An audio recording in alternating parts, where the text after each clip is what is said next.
The door to the last stall at Blackwood Shires hadn't been opened in 11 days. Not because the latch was broken, not because anyone had forgotten.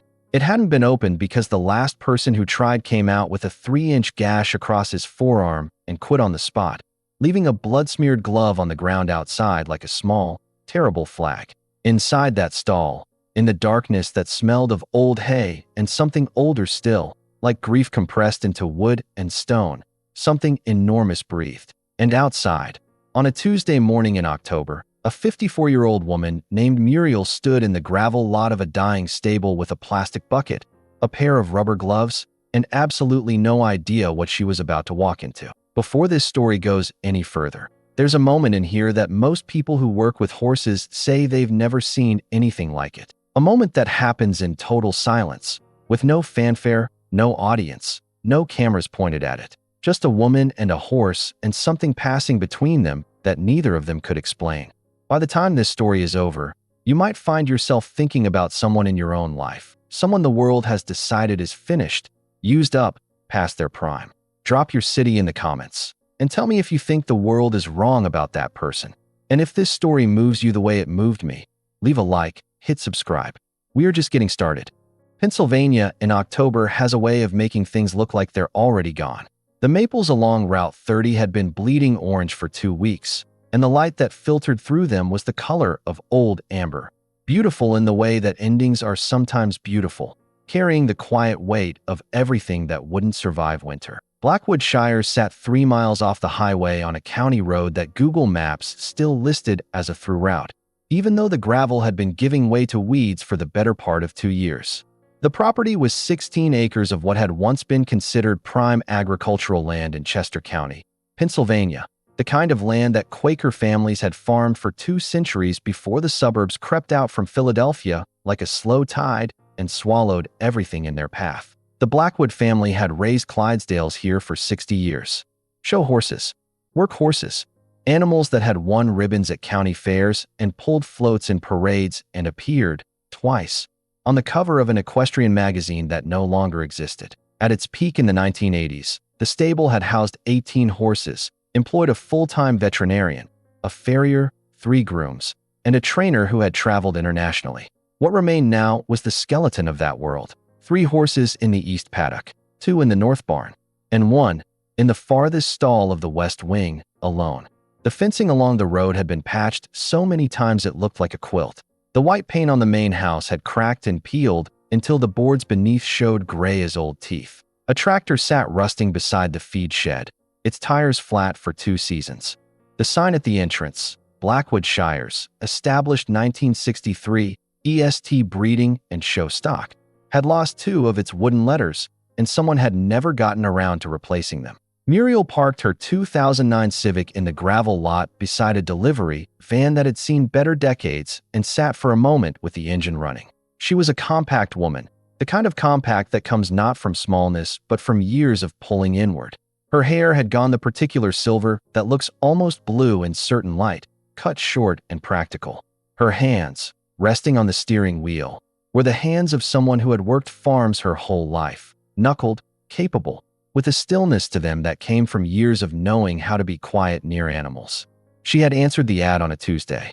A temporary position, cleaning and organizing the administrative offices at Blackwood Shires before the property's final auction, scheduled for November 14th. 2 weeks of work, $12 an hour. No benefits, no future. The woman at the temp agency had smiled the particular smile of someone delivering bad news cheerfully and said it was the only thing available in Muriel's category. Muriel's category. She had driven home thinking about that phrase for 45 minutes.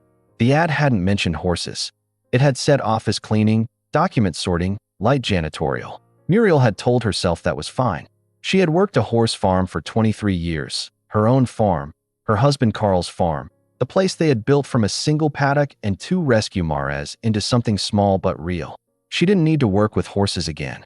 She was here for the paycheck. The paycheck was $480 a week before taxes.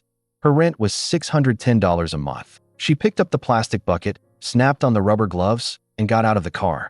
The smell hit her before anything else. Manure and hay and wood polish and something underneath all of that. something animal and warm and alive that her body remembered before her mind caught up with it. She stopped walking for just a second.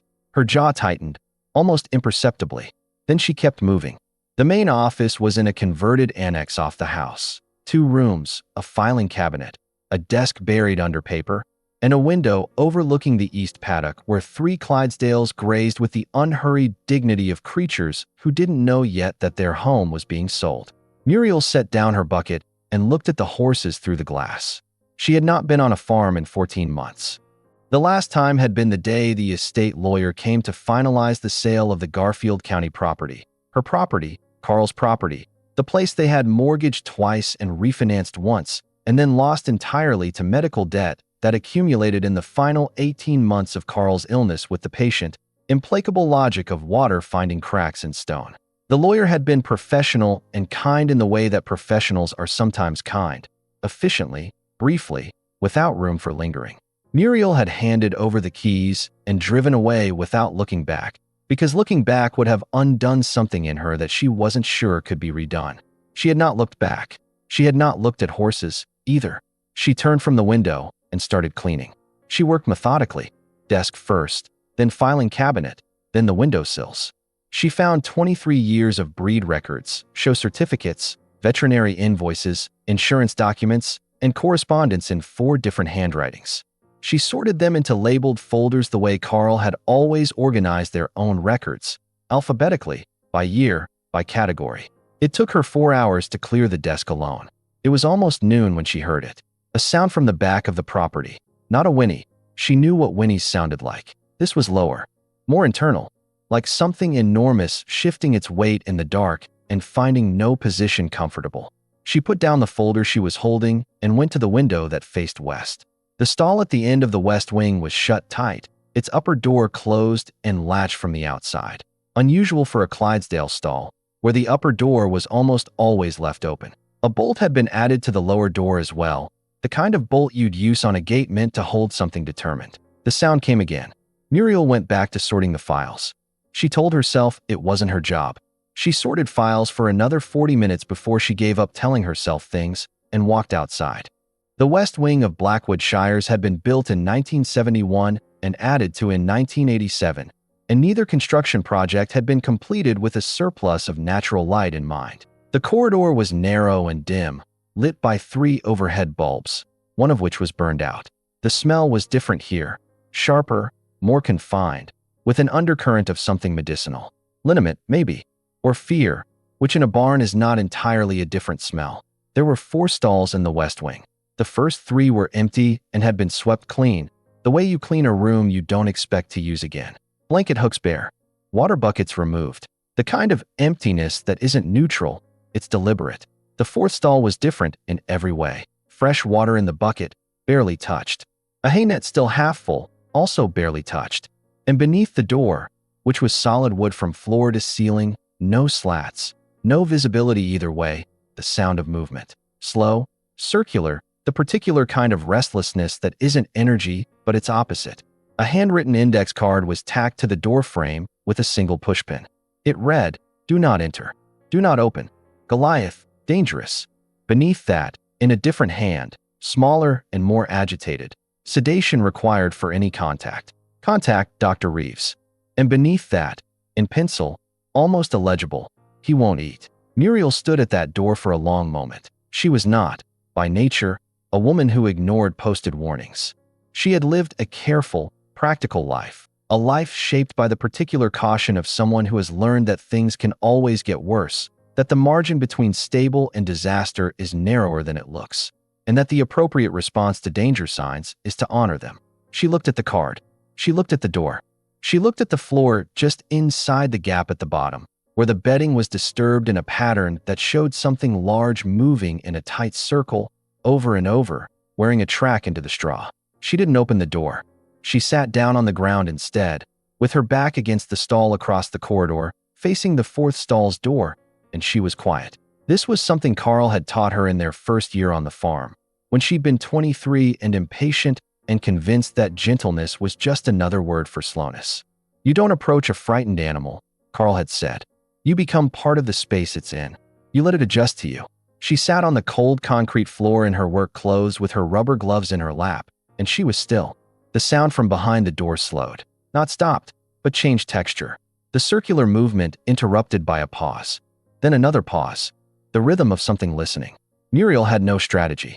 She had nothing to prove. She wasn't trying to heal anything or solve anything. She was a 54-year-old woman sitting on a barn floor because going back inside to sort documents felt, at that particular moment, like the loneliest thing in the world. So she did what she sometimes did in the evenings in her small rented room, when the silence got too large and she needed to make a sound that was only for herself. She sang. It was a Scottish lullaby, the kind passed down in families where the women have always kept songs the way other people keep photographs, tucked away and taken out only when privacy permits. Her grandmother had sung it. Her mother had sung it to her.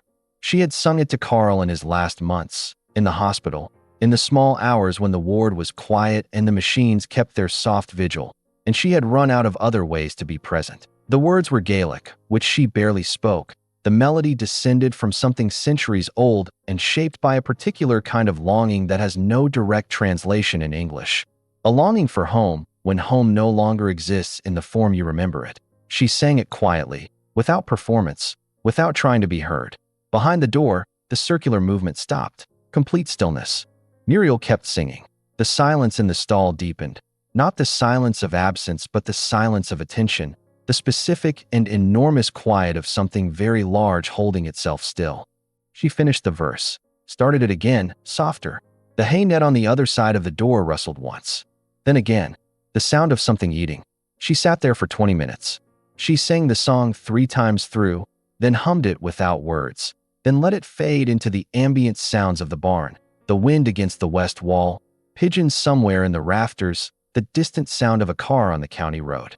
When she finally stood and walked back toward the stall door, she stopped with her hand a few inches from the wood and waited. A breath, close to the door. Warm air against her palm through the gap at the edge of the frame. She had a bruised apple in her jacket pocket. She'd brought it for her own lunch and forgotten about it. Without particularly deciding to, she found it in her pocket and held it flat-palmed toward the lower gap in the door, her fingers open, the way she'd held treats for horses her whole adult life. The seconds stretched. Then, with a delicacy that seemed impossible for something so large, warm lips closed around the apple and drew it gently from her hand. Muriel stood in the dim corridor of a dying stable with an empty palm and did not move for a long time. She didn't tell anyone about the apple. She went back to the office, finished sorting the files from 1998 through 2003, ate the granola bar she'd also brought for lunch, and at 3:30 gathered her bucket and gloves and drove back to her room in Coatesville without mentioning the West Wing to anyone. There was no one to mention it to, in any case. The only person she'd seen all day was a young man named Preston who maintained the East Paddock horses and arrived at 7 and left at noon, and whose interaction with Muriel had consisted of a nod and a pointed look at her parking spot that suggested she was in the wrong one. She made rice and beans in her hot plate that evening and looked at her phone for a while. The way people look at phones when they're not looking for anything specific but need something to rest their eyes on that isn't the 4 walls of a room that has never felt like home. Her daughter Celeste had texted that afternoon, "Just checking in, Mom. How's the new job?" Muriel typed fine and set the phone face down. She lay awake for a while, listening to the sounds of the building around her, a television somewhere above, the plumbing settling, the particular loneliness of a multi-family structure at 11 p.m., all those separate lives stacked on top of each other without touching. She was back at Blackwood Shires at 7:45 the next morning. Preston was already there, filling water buckets in the East Paddock, and he gave her another look that she still couldn't fully interpret, somewhere between wariness and appraisal. She parked in a different spot and went inside. She was sorting the 2004 to 2009 files when she heard the boots on the porch. The man who came through the door was 78 years old and moved like a man who had spent decades pretending that aging was happening to someone else. Tall once, still carrying the memory of tall in his posture, though the years had compressed him somewhat. White hair combed back with care. Flannel shirt, clean. Work pants with a crease in them.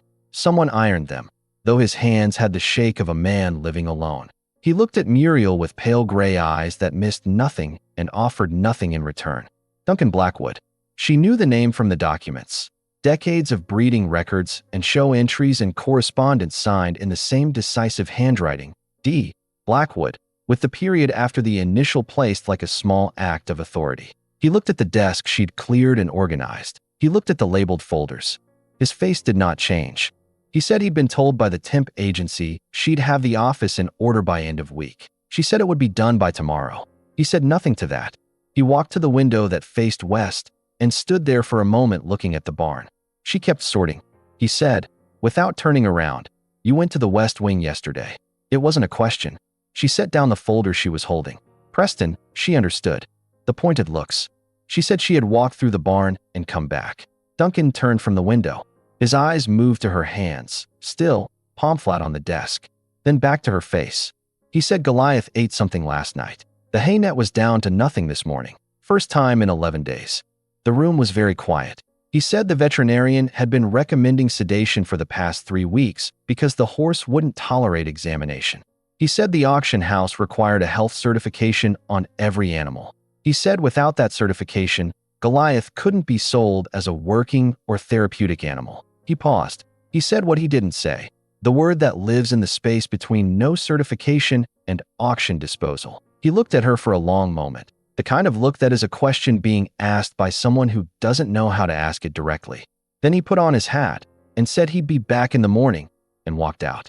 Muriel stood at the desk in the empty office and looked at the window that faced west.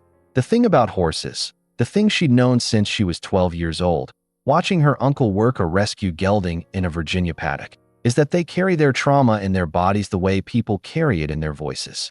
It doesn't leave, it doesn't lie, and it cannot be commanded away by someone standing over it with impatience and force.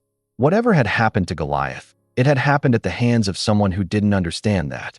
She picked up her folder and kept working, but something in her had already started making a different calculation.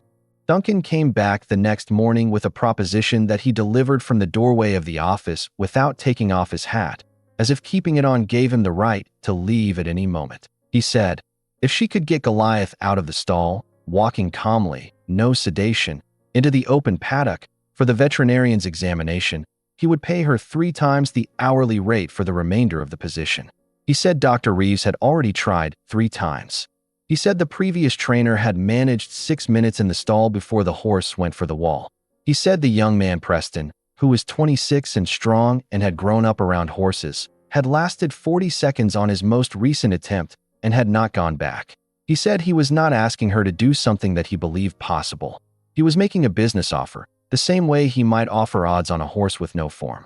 He said this without looking at her directly, his eyes somewhere past her left shoulder at the filing cabinet. Muriel set down her coffee.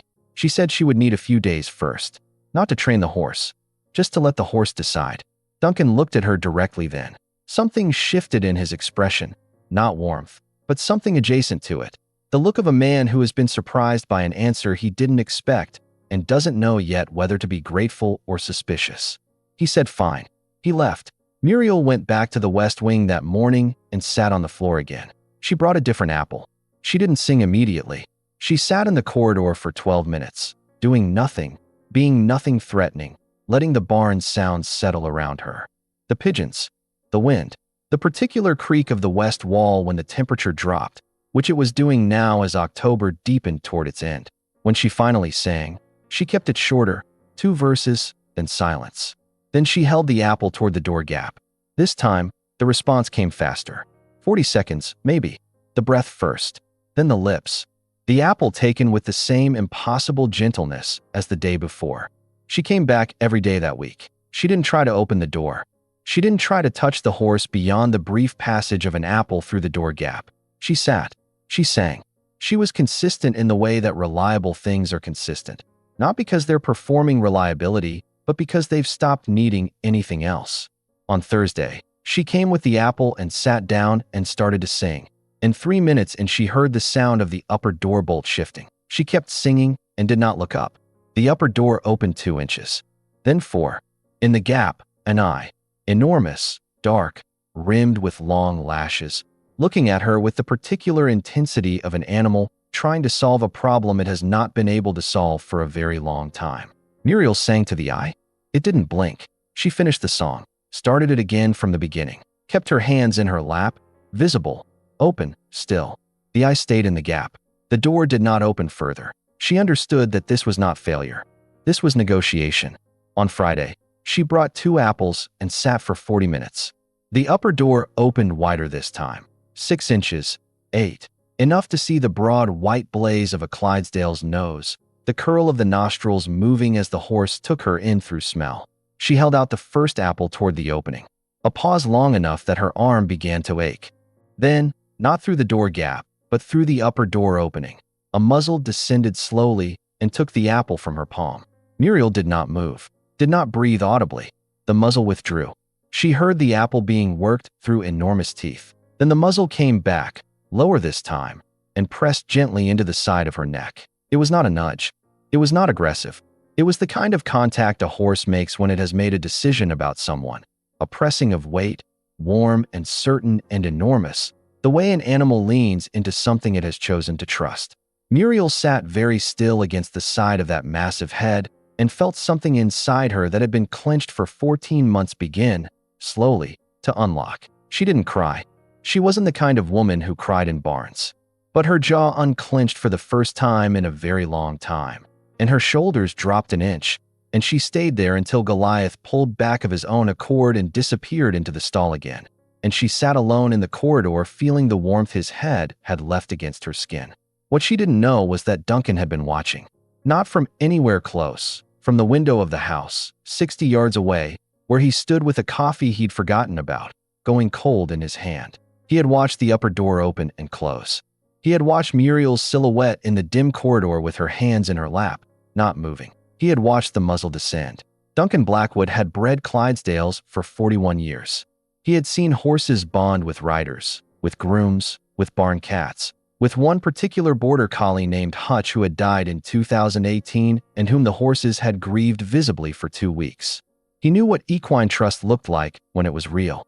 He set down the cold coffee. He picked up his phone and called someone, not the veterinarian, not the temp agency, someone whose number he hadn't called in a long time and whose area code was out of state. Whatever he said it quietly, standing at the window, still watching the barn. And when he hung up, his face had changed in a way that was hard to name. Less like relief and more like someone who has found a thing they'd stopped believing they'd ever find again. Preston came to find her that afternoon. He didn't apologize for the parking spot. He stood at the door of the office with his hands in his jacket pockets and asked how she was getting Goliath to open the door. She said she wasn't getting him to do anything. Preston looked at her for a moment. He said the horse had hurt 3 people in 5 months. That the previous trainer, a man named Ray with 20 years of experience and a temper that ran ahead of his competence, had used a chain lead and a crop to try to re-establish control after Goliath refused a procedure. That what followed had lasted less than a minute and had left Ray with 2 cracked ribs and Goliath with a new understanding of what human intention looked like. He said the horse had stopped eating after that. Not immediately, gradually, the way something shuts down when it has run the calculations and come to a specific conclusion. Muriel listened to this without expression. Preston said he felt like he should have done something sooner. The way he said it, quickly, without looking at her, the way people say things they've been carrying, made it clear this was not a report but a confession of a different kind. He was 26 years old, and he loved these horses, and he had not known how to help this one, and that was a weight he had been walking around with. She said, "You're here now." He nodded at the floor and left. Muriel sat for a while at the desk after he'd gone. She pulled out the small notebook she kept in her bag, the one she'd started using in the hospital during Carl's illness, writing observations the way a person writes when they're trying to hold something that keeps moving. Date, time, what happened, how it changed. She had filled 3 notebooks in those 18 months. Grief makes record keepers of people who weren't before. She opened to a fresh page and wrote the date. October 14th. She wrote Goliath's name and what she'd observed. The door opening, the muzzle extension, the duration of contact. She wrote what she estimated his weight to be from the brief visual she'd had, 1,800 pounds, maybe more. She wrote what the hay net had looked like that morning when she'd passed, which was nearly empty again. She was careful about what she wrote. Factual, observational. The way you write when you're not sure yet why you're writing, but you feel the importance of getting it right. She did not write about what she'd felt when the horse pressed his head against her. Some things belong to you. But here's what she didn't know as she sat in that office writing careful notes in her small, precise handwriting. 3 miles away, at the offices of a development company called Vanguard Acres, a man named Harlan was on a phone call with the holding company that had purchased the Blackwood Shires mortgages 8 months earlier. The call was about timelines, about the auction, about the November 14th date, and Harlan was explaining, with the practiced patience of someone accustomed to translating human inconvenience into financial language, that the horses were a complication, that the auction certification process had a mandatory veterinary clearance requirement. That one animal in particular, a large male, Clydesdale, elderly, had been flagged as dangerous and was currently uncertifiable. He was explaining what that meant for the timeline, and the voice on the other end of the call said something that made Harlan nod once and write a number on the pad in front of him. The number was not the animal's worth. It was the disposal cost. The difference between the two was the paperwork.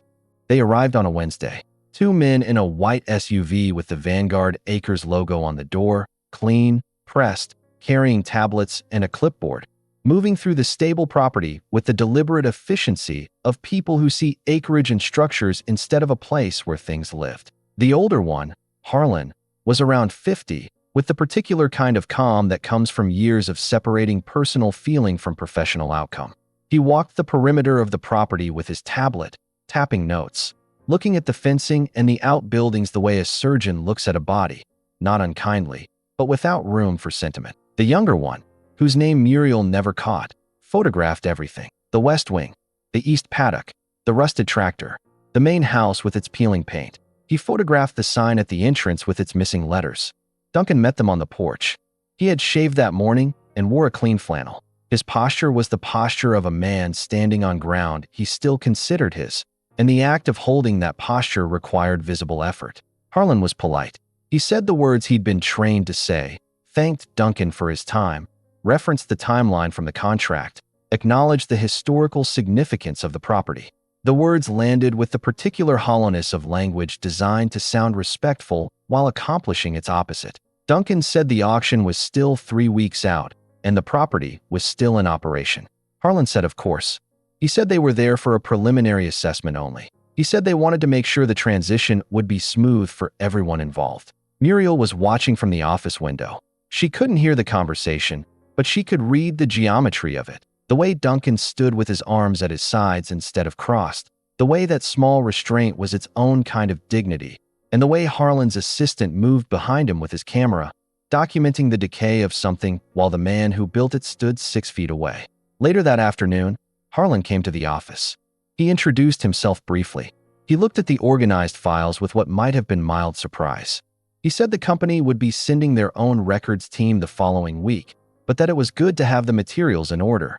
He picked up a folder from the 1989 section, show records, blue ribbons, a photograph of a horse so magnificent that the image arrested you even in a room you were passing through, and set it back down.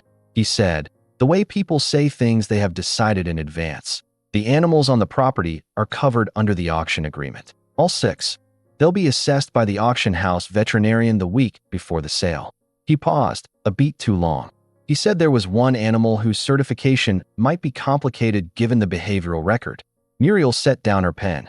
Harlan said it clearly, without cruelty. An uncertified animal at the auction would be flagged in the catalog. Buyers would see the notation. It limited the pool considerably. He said there were buyers who specifically acquired horses in that category. He didn't elaborate on what that meant, and he didn't have to. He left. Muriel sat at the desk for 2 minutes without moving. Then she got up and walked to the west wing. She didn't have an apple. She didn't have a plan. She sat down on the floor outside Goliath's stall and just sat. The upper door opened within 90 seconds. The big head appeared in the gap. White blaze, dark eyes. That particular quality of attention that is different from curiosity and different from aggression and is something more specific and rare, recognition. Muriel looked at the horse for a long time. He looked back at her with those enormous dark eyes that had seen something terrible and had, against whatever internal odds, not concluded that everything was terrible. Preston found her there 30 minutes later. He stood at the entrance to the West Wing corridor and looked at the open upper door and Muriel sitting on the floor, and he said nothing for a moment. Then he said, Harlan was asking the vet about the sedation protocol this morning. She said she knew. He said the auction is in 3 weeks. She said she knew that too. He said, "What are you going to do?" Muriel looked at him over her shoulder. He was 26 and earnest, and had been carrying his own failure with this horse like a stone in his chest. And there was something in his question that wasn't really about the horse. It was about whether anything could still be done at all, whether it was too late, whether the kind of damage that had been done here could be reversed on anyone's timeline other than its own. She said she was going to need Dr. Reeves here on Monday. He said Goliath wouldn't let Reeves within 10 feet. She said, "He won't need to get that close at first." Preston looked at her for a long moment. Then he nodded. He pulled out his phone and started walking back toward the house. And behind her, Goliath pressed his nose against the top of her head and breathed, warm and slow, like something that had made up its mind. The weekend gave Muriel time to think. This was not, in her experience, always a gift. She sat in her small room in Coatesville on Saturday morning with a cup of instant coffee and her notebook, and she added up numbers on a page she'd torn from the back. Her checking account, for $1,200. Her savings, the thing she thought of as the floor below which she would not go, the minimum cushion between her, and something she didn't let herself name too specifically, $6,800. Rent, $610 a month. Food, utilities, incidentals, roughly $400. Her car insurance, $87. The prescription she took for her blood pressure, $34 with the discount card. She did the math 4 different ways. She got the same answer each time. Her phone showed 2 texts she hadn't answered from Celeste, and one from her son-in-law Brian, that said, "Just making sure you're okay, Mom." The fact that Brian, who was a careful man, had texted separately from Celeste was its own message, and she understood it. She set the phone down. She thought about Goliath, not romantically. She was not a romantic woman, hadn't been one even in youth, and grief had sanded down whatever soft edges remained. She thought about him practically, the way she would have thought about any animal in that situation when she had her own farm. A horse in his position, flagged as dangerous, uncertified, heading into an auction catalog with a notation that limited his buyer pool to a category that did not include people who kept horses for pleasure or therapy or work, was on a trajectory that ended one way. She had seen it happen before. Horses that had been great and then broken and then sold at the bottom, because the bottom was where you sold what couldn't be certified. She knew what the notation meant. She had always known. The difference now was that she also knew what was behind that notation. She had sat on the floor of that corridor for 4 days and watched an animal, an 18-year-old draft horse with a white blaze and the bone structure of something built for centuries, make the precise and fragile decision to trust again.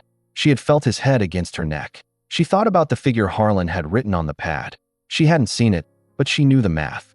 A horse that couldn't be certified for standard auction could still be sold to a processing facility at disposal rates, which were fractions of market value and entirely sufficient for a company that needed the property cleared before the bulldozers came. She thought about all of this very carefully. She called no one.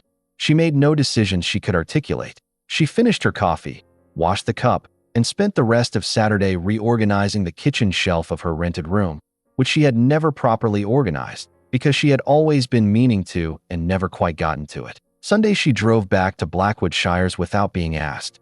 No one was there. Preston had weekends off. Duncan's car was not in the lot. The main house was quiet. She let herself into the west wing with the key she'd been given for general barn access, and she walked down the corridor to the 4th stall. She opened the upper door herself, from the outside. Goliath was at the back of the stall, not pressed against the wall, standing with a calm that was different from what Preston had described, different from the agitation of the worn track in the straw. He looked at her. She unlatched the lower door. She did not push it open. She stood with her hand on the latch and waited. From inside the stall, after 30 seconds, Goliath walked forward. Not fast, not nervous. He walked the way a horse walks when it has decided where it's going. He stopped at the door, which was still barely open, and looked at her with one enormous dark eye from 18 inches away. Muriel opened the lower door fully. He walked out. He stood in the corridor, all 1,800 pounds of him, taller than most people's assumptions about how tall a horse can be, with feathered fetlocks that brushed the floor and a neck that arched with the casual grandeur of an animal that had been magnificent so long it no longer needed to perform it. He stood in the corridor and looked at her. She put her hand on the side of his neck, and he leaned into it. They stood like that in the dim west wing of a dying stable on a Sunday afternoon in October, and the only sounds were the pigeons in the rafters and the wind against the walls, and somewhere in the distance the sound of the new condominiums being built on the property that used to be the Kellerman farm, 3 roads over, the hammers carrying faintly across the flat autumn air. She thought about the money. She thought about Celeste calling and asking why, and what she would say, that she'd spent her emergency fund on a horse that most people thought was finished, that she'd done it because she sat on a barn floor and sang a song, and something decided to trust her, and she couldn't look that trust in the eye and do nothing. She thought about what Brian would say. Practical, careful Brian, who had helped her move into the Coatesville room and set up the hot plate and quietly paid 2 months' rent when she first arrived, without ever making it anything other than practical. Brian, who would be kind about it and also clearly worried, and whose worry she had no defense against because it was legitimate. She thought about Carl, not specifically. She rarely let herself think about Carl specifically, because specifically was where she could not always find the ground. But she thought about the shape of the decisions he used to make, the way he would look at something that couldn't be fixed by logic and decide that logic was the wrong tool. The way he would say, "Some things you do because they're right and the math comes later." Goliath moved his head and rested his chin on her shoulder. She stood under the weight of him and made her decision. She went to find Duncan on Monday morning. He was in the east paddock with the 3 horses there, Clydesdales, all of them, older, the kind of dignified elderly that draft horses achieve like no other animal. He was brushing the nearest one with the slow attention of a man who had been doing this his whole life and was not ready to stop. She told him she wanted to buy Goliath's pass before the auction. Duncan kept brushing. She said she had $6,000. She said she knew it wasn't market value for a horse of his breeding. She said she was offering it because she wanted to complete the transaction privately, before the auction house cataloged him, and she would need his signature on a private sale agreement. Duncan set down the brush. He turned and looked at her with those pale gray eyes that had been watching things longer than she'd been alive. She stood in the morning light with her notebook under her arm and her hands at her sides, and she did not fill the silence. He said, "You know what you're doing." She said she knew what the notation meant, and she knew what Harlan's timeline was for the property. He said, "He's 18 years old." She said she knew. He said, and the word was quiet and almost inaudible under the sounds of the paddock. Why? She thought about Carl. She thought about the Sunday afternoon in the West Wing corridor with 1,800 pounds of trust leaning against her shoulder. She thought about the track worn in the straw from an animal going in circles with nowhere to go. She said, "Because someone needs to decide he's worth something, and I'm the one here to do it." Duncan picked up the brush again. He ran it twice along the horse's flank. He set it down again.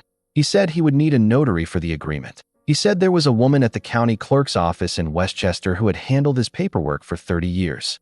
He said he could call her. She said she'd follow him.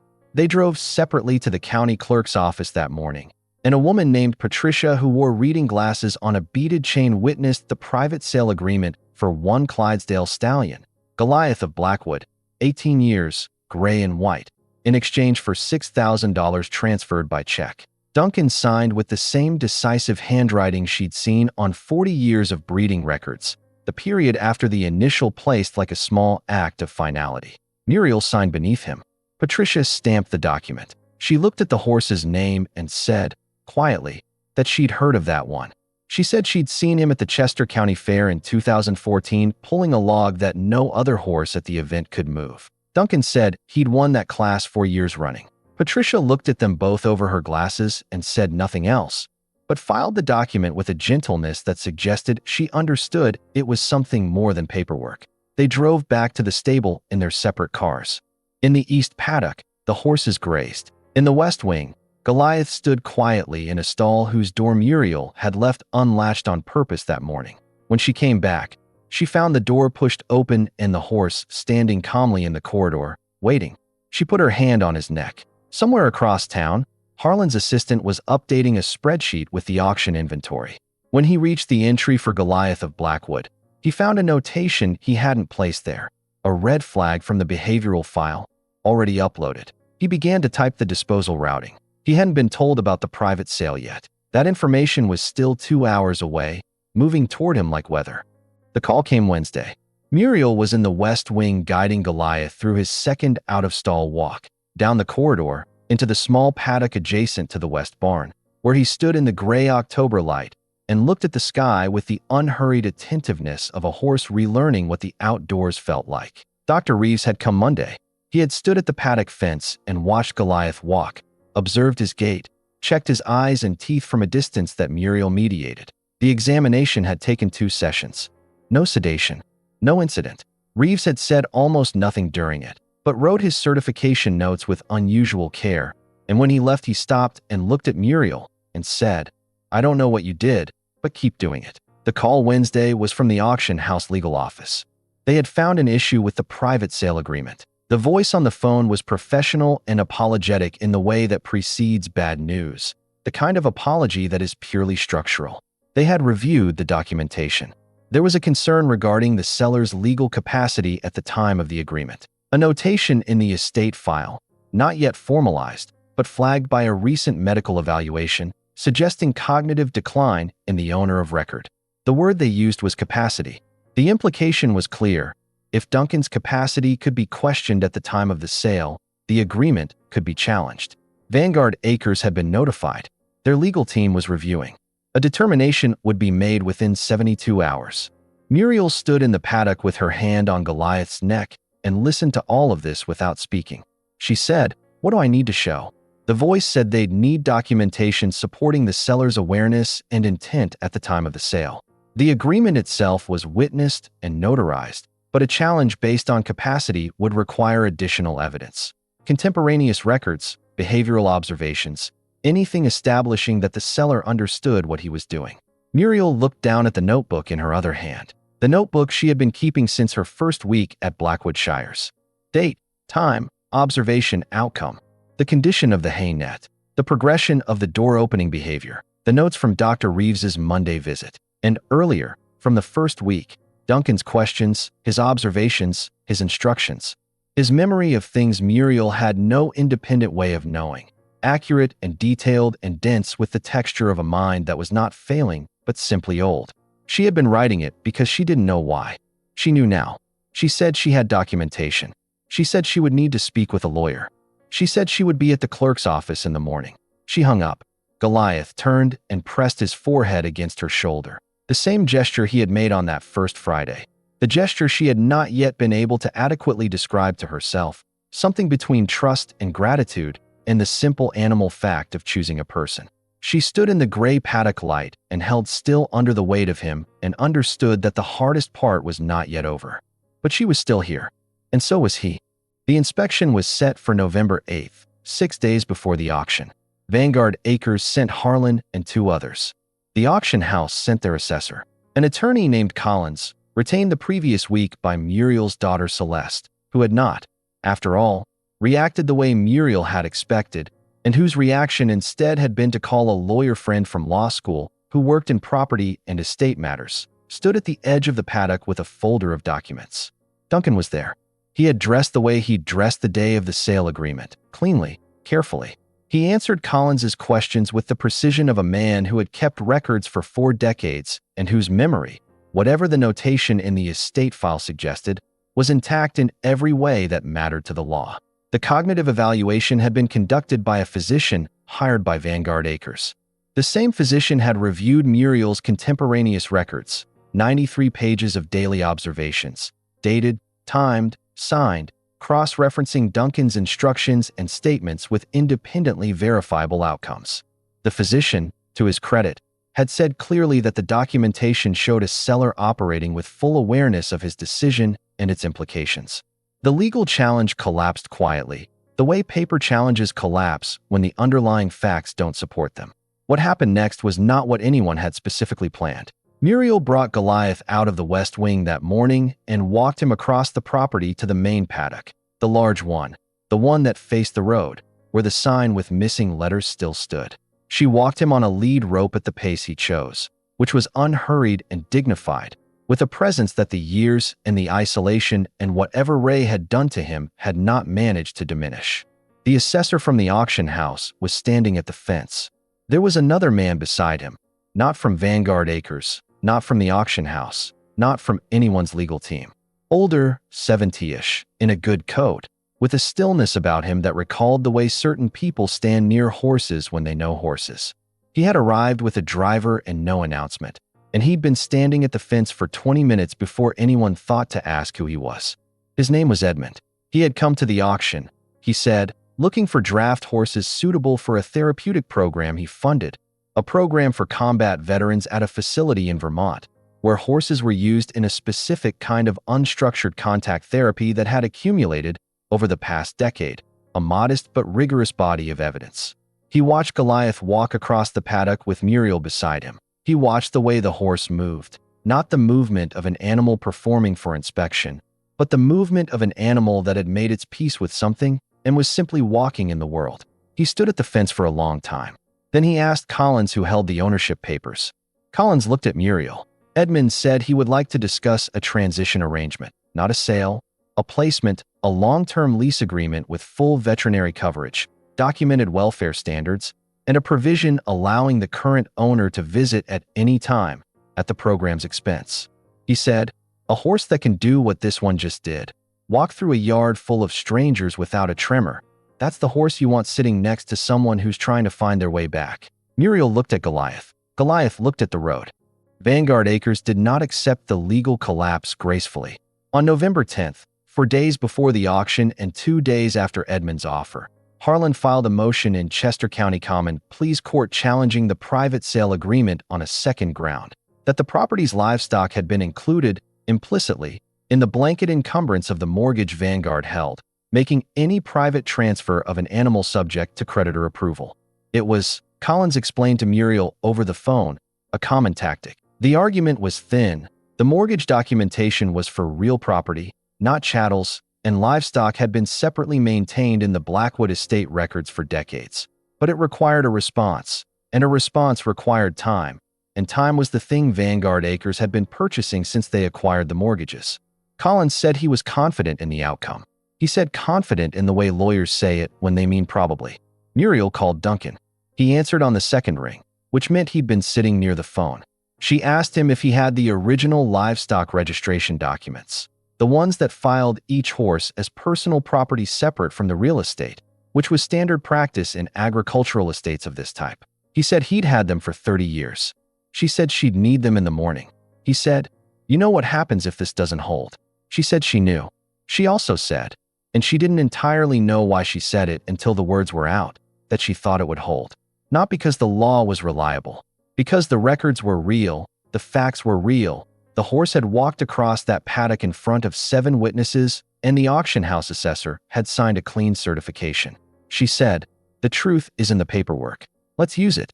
Duncan was quiet for a moment. He said, "You sound like someone I used to know." She asked who. He said, "My wife." He hung up before it could become something harder than either of them was prepared for. The documents arrived via Preston at 7 the following morning, organized in a manila folder with a rubber band and a post-it note in Duncan's handwriting that said simply, F2, Drawer 3. Like he'd been waiting to be asked, Collins submitted the livestock registration documentation to the court that afternoon. By November 13th, the day before the auction, the challenge was denied. The private sale agreement stood. Goliath of Blackwood belonged to Muriel, and Edmund's transition offer was still on the table, dated and signed, with the Vermont facility's letterhead at the top and a clause that read, in Collins's words, remarkably like it had been written by someone who had done this before and understood what it needed to say. The auction came and went without Goliath. Muriel was not there. She was in the West Wing on November 14th, doing what she'd been doing every morning since October, opening the stall, walking the corridor, sitting in the paddock in the pale November light, with a horse whose previous life had included county fair ribbons and blue rosettes, and a crowd that had once watched him pull a log that no other horse at the event could move. The auctioneer called the 5 remaining horses in succession. 3 were purchased by a farm in Lancaster County. 1 went to a riding school in Delaware. 1, an elderly mare named Clara, was purchased by Preston, who had quietly been saving money for 4 months, the way young men who love animals sometimes do, with a specific and patient purpose they don't announce until the moment arrives. Blackwood Shires closed at 4:47 p.m. Duncan stood at the fence of the east paddock and watched the last horse trailer pull out, and then he walked to the west wing and stood in the corridor. Muriel was inside the stall with Goliath, who had taken, in recent weeks, to lying down while she sat nearby. The enormous recumbent body of a draft horse at rest, the way they rest when they feel safe, which is a rare and specific safety. Duncan stood at the door for a while. He didn't say anything. Neither did she. He left before dark. The Vermont transport arrived 2 weeks later. Edmund came with it, personally, which had not been required but which he appeared to have decided was necessary. He walked the paddock with Muriel and listened while she told him everything she'd written in the notebook: Goliath's preferences, his pace, the music that helped, the specific way of standing still that communicated safety. She had typed it all into a document, 18 pages of behavioral observation, written in the same careful, factual hand she'd started with that first October afternoon. Edmund read it on sight, standing at the paddock fence in a November that had gone sharp and clear, the leaves gone now, and the sky the particular blue that shows up only after the last color has left. He said, "You should come see him." When he settled, he said the facility had a guest cottage. She said she'd think about it. The trailer loaded without incident. Goliath walked up the ramp with the unhurried certainty of a horse that had somewhere to go and trusted the person leading him there. He stood in the trailer's window slot for a moment. That white blaze, those dark eyes, looking back at the property. Muriel stood in the lot with her hands at her sides. She didn't call after him. She didn't cry. She watched the trailer pull out onto the county road and accelerate slowly toward the highway. And she stood in the lot of Blackwood Shires until she could no longer hear the engine. The property was quiet around her. The sign at the entrance, missing its letters. The east paddock fence with its quilt of old repairs. The west wing with its doors standing open now. The fourth stall empty. The hay net gone. The bedding changed to clean straw by no one who would need it. She picked up her bag. She had no particular place to be. The job was over. The paperwork was filed. The agreement was signed. The horse was on his way to a farm in Vermont where veterans who had seen terrible things would sit with him in unstructured quiet, and some of them, the research suggested, would find their way back to something they'd thought was gone. She thought about Carl, about the decisions he used to make when the math ran out. Some things you do because they're right. The math comes later. She got in her car. She drove east, toward nothing in particular, through a Pennsylvania October that had gone November while she wasn't watching. The maples bare now. The sky enormous, the road ahead clear and long. There are people in our lives who the world has decided are finished, done contributing, past their moment. And sometimes, most of the time, the world is just wrong about that. Muriel didn't save Goliath by being exceptional. She saved him by showing up, sitting still, and trusting that patience was worth more than force. She'd learned that a long time ago, on a farm she no longer had, with a man she no longer had. And it turned out the knowledge traveled with her. If this story found you at a moment when you needed it, drop your city in the comments. Tell me if you know someone like Muriel. Tell me what you would have done. Leave a like if this one stayed with you.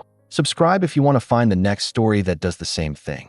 These stories are for people who still believe in the last chapter. See you next time.